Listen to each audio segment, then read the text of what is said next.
Muitas vezes nós, na liturgia, na missa, temos esta coisa que se chama o Salmo responsorial e que às vezes, sendo um texto de um Salmo do Antigo Testamento, nos esquecemos que, além dele significar a nossa resposta em oração àquilo que o texto da primeira leitura nos propôs, muitas das vezes ele resume uma vivência de séculos, pois que os salmos foram sendo constituídos e, ao passarem a escrito, eles resumem uma vivência muito mais do que teoria, uma vivência que passou pela vida das pessoas. E por isso, hoje, neste dia em que celebramos o Dia Mundial do Idoso, o Dia Internacional da Música, o Dia Litúrgico de Santa Teresinha do Menino Jesus, deixem que por isso passemos frase por frase, palavra por palavra, este salmo que nos serviu de oração. Desde logo o refrão: guardai-me na vossa paz, Senhor.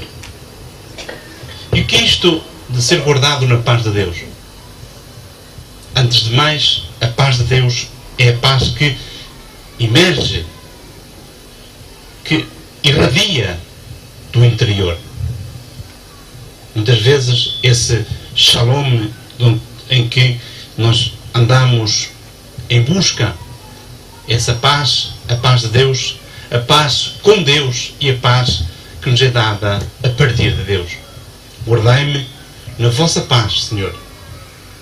Exatamente um pedido, não para o estar quieto.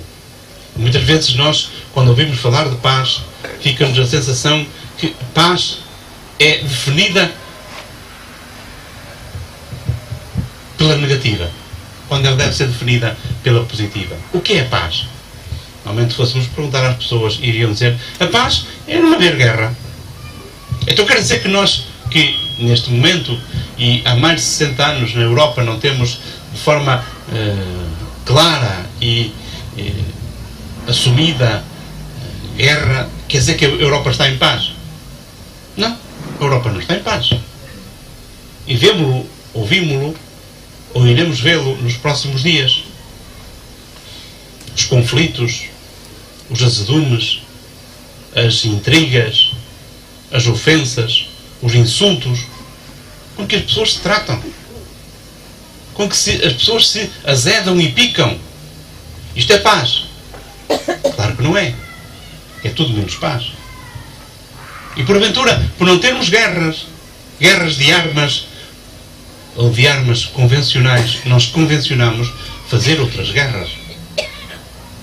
E vivemos neste momento no nosso país uma situação de conflito latente, a chamar-lhe de incendiários sociais. Qualquer pessoa, de um momento para o outro, pode espirrar uma coisa e aquilo que num outro momento não era sequer previsível que saísse problema, agora bastará a mais pequena palavra, o mais pequeno gesto, e o país estará a ferro e fogo. A ferro e fogo é exatamente isso.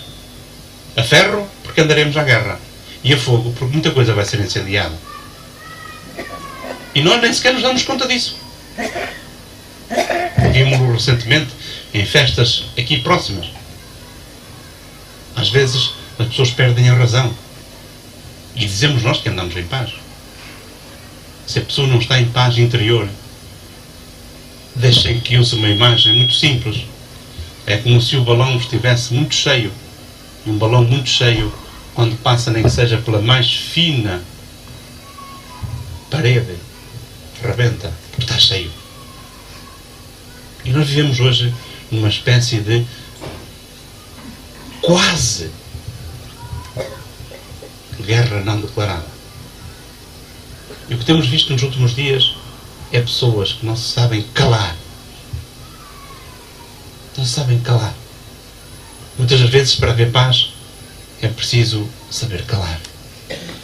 Saber fazer silêncio. Não ficar como... E hoje, se quiséssemos usar uma outra imagem, nós vivemos num tempo onde tudo parece garrafa de champanhe. Ao mais pequeno toque, logo vai estourar a rolha. E se quem abriu a rolha não soube sequer tirá-la, corre o risco de se sujar e de fazer asneira à volta. Guardai-me na vossa paz, Senhor. E depois o texto do Salmo 130 diz: Senhor, não se eleva soberbo o meu coração, nem se levantam altivos os meus olhos. O que é que isto quer dizer?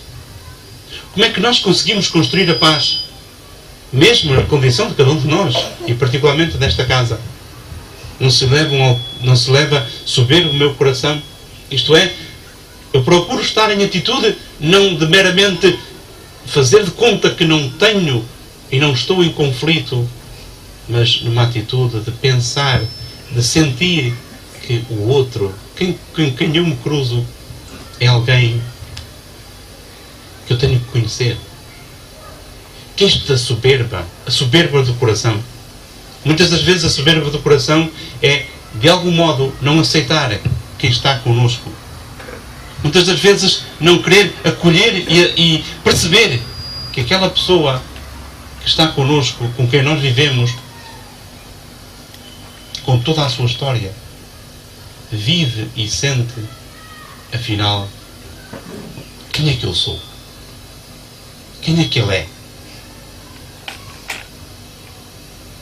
Não se levantam altivos os meus olhos. E nós sabemos o que é que isto quer dizer. Levantar altivos os olhos é muitas das vezes não aceitar a nossa condição. E hoje nós vivemos por dentro e por fora numa espécie de altivez. Uma espécie de não acolher a nossa condição real. Fazemos de conta que afinal até percebemos qualquer coisa, mas é um bocado, deixem para buscar um sinal, porque são animais típicos da nossa convivência, por isso lhes chamamos animais domésticos. Nós conhecemos certamente os gatos. E os gatos, se formos olhar para eles têm muito desta atitude. Se o gato está desconfiado, ele está à espera de um golpe. E nós vivemos hoje, em muitas circunstâncias, uma atitude quase felina, uns para com os outros. Deixa ver quando é que eu vou dar o golpe, a ver se ele não percebe.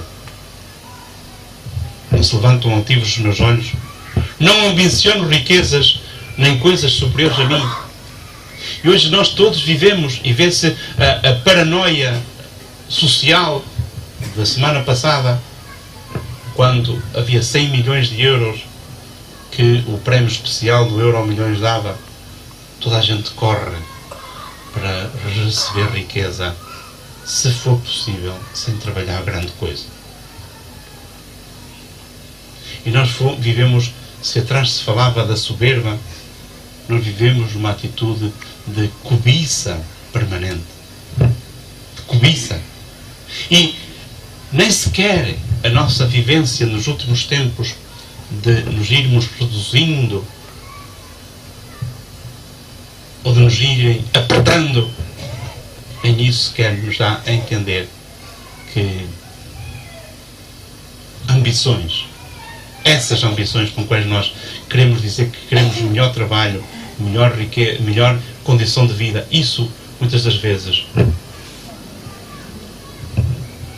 é para disfarçarmos.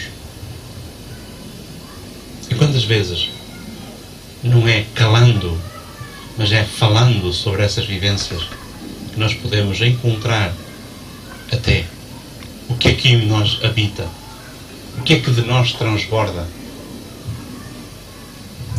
E agora a segunda parte do Salmo. Antes fico sossegado e tranquilo como criança ao colo da mãe. Reparemos. E esta é uma simbologia muito própria da imagem de Nossa Senhora da Graça. Uma criança sossegada ao colo da mãe.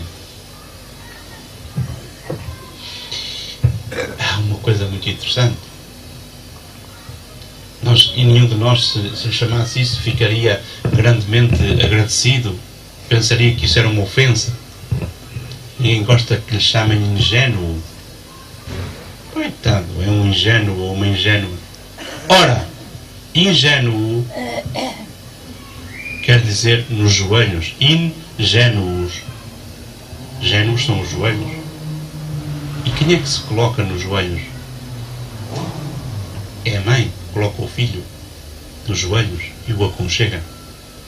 E o aconchega, como diz o texto, onde quer ficar sossegado e tranquilo, como criança, ao colo da mãe.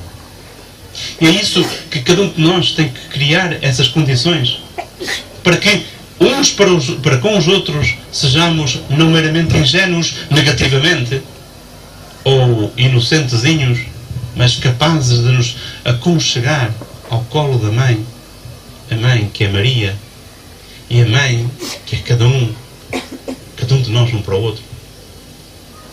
E como uma casa como esta tem exatamente que ser isso, não um lugar de ingênuos no sentido pejorativo da palavra, mas um lugar onde cada um de nós, olhando para Nossa Senhora, e como tem sido difícil, e não sei se vai ser fácil de encontrar quem consiga construir um símbolo para esta instituição. Tem sido muito difícil.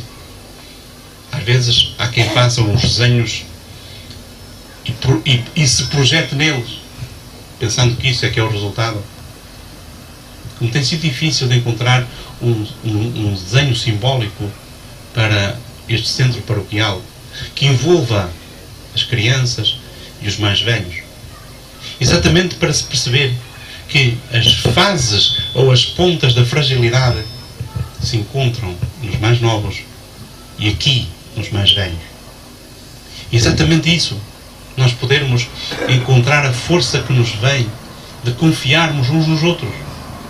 Porque Nossa Senhora nos aconchega e nos recebe, mas nós temos que confiar uns nos outros. E mal vai uma instituição onde as pessoas não confiam umas nas outras. Por isso, este dia do idoso, deixem que diga frase tão feia, porque todos nós somos idosos. Uns têm mais idade e outros menos idade. Mas porque temos medo da palavra, de chamar velhos, porque esses nem todos têm a condição de sê-lo, andamos a fazer frases molinhas, mas que não levam a lado nenhum. Porquê que não se chama hoje o Dia Mundial do Velho? Porque se criou um rótulo que velho é quem já não presta. Mas vós que aqui viveis, sabeis que prestais. Vós que aqui viveis, sabeis que a vossa vida é uma vida cheia de histórias, de vivências, e que precisa exatamente de ser uma história que neste dia nós queremos colocar sobre este espaço, sobre este altar, para que o Senhor acolha, receba e abençoe. Guardai-me na vossa paz, Senhor. É exatamente isso que queremos que o Senhor faça na nossa vida e neste dia em particular. Que Ele guarde cada um de nós na sua paz. Que Ele faça cada um de nós apreciar a sua paz. Que Ele nos dê a qualidade de sermos o que somos. O que somos. O que cada um de nós é até o dia de hoje. Cada um de nós é até o dia de hoje. Tudo o que viveu. Os aspectos positivos, os aspectos negativos, os aspectos alegres, os momentos dramáticos, os momentos difíceis e tristes. É sobre isso que se trata e que gostaria de ajudar a que olhemos para um gesto que muitas vezes passa despercebido quando celebramos a missa, que é no momento de prepararmos o altar, como daqui a pouco, quando o padre coloca, ou quem prepara o cálice, coloca o vinho e deita uma gota de água dentro do cálice e mentalmente diz, porque o texto diz que deve ser dito em silêncio, associando evidenciando a vivência da fragilidade humana. Isto é, a vivência da nossa fragilidade à misericórdia de Deus. E depois de deitar essa gota d'água, deixa de haver mais água e vinho, passa a ser aquilo que vai tornar-se pela consagração, pela invocação do Espírito Santo e pelas palavras da consagração, o sangue do Senhor. E por isso, deixem que de algum modo exorte, aconselhe, a que quando o próprio Padre diz as palavras da consagração, e particularmente quando toma o cálice e diz: tomai e bebei este o meu cálice, sangue da nova e eterna aliança, derramado por vós e por muitos. Que nós sintamos que as nossas dores são assumidas, acolhidas, recebidas. E nada nos pode escapar. Por isso, não só a solenidade desse momento, mas a distinção das palavras deve ser que cada um de nós se mergulhe, como fazia Santa Teresinha do Menino Jesus. É muito interessante ouvir na história de uma alma, que é o único livro que Santa Teresinha nos deixou, que nos legou, ela que dizia exatamente isso, que um dos momentos mais importantes, porque ela viveu desde os 16 aos 24 anos, morreu com 24 anos, de uma tuberculose. Ela, quando lhe tocava em sorte ir preparar as coisas para a missa em Lisieux, no mosteiro onde estava, ela sentia exatamente o tocar das hóstias, o preparar as coisas para a celebração da Eucaristia. Ela sentia isso como a forma que ela tinha, segundo a sua condição de freira, a forma que ela tinha de sentir exatamente a força de Deus que se ia tornar presente através daqueles sinais. E por isso, hoje, gostaríamos que reparassem, se for possível, reparassem no tocar, no preparar do próprio altar para recebermos a Eucaristia, para fazermos e permitirmos que o Senhor se torne presente aqui. Que cada um de nós se deixe envolver, que cada um de nós entregue a sua vida a Jesus, para que, como Santa Teresinha do Menino Jesus, sintamos de facto como Deus precisa de nós, como Deus continua a precisar de nós, para que este mundo seja santificado, para que este mundo seja mais humano, porque mais tocado pela presença de Deus. Que o Senhor nos dê a graça de, ao celebrarmos hoje Santa Teresinha do Menino Jesus, ao celebrarmos hoje este dia do idoso, que o Senhor nos dê a graça de nos sentirmos assim, presentes a Deus, assim, lançados para Ele, numa palavra, como dizia o refrão do Salmo: guardai-me na vossa paz, Senhor. Que o Senhor nos guarde assim na sua paz, para sermos dignos de ser sinais da paz dele neste mundo, porventura fervilhando de conflitos, mas onde o Senhor nos dá a graça de vivermos na força de Ele estar connosco e de nós estarmos colaborando com a sua obra neste tempo e nesta terra.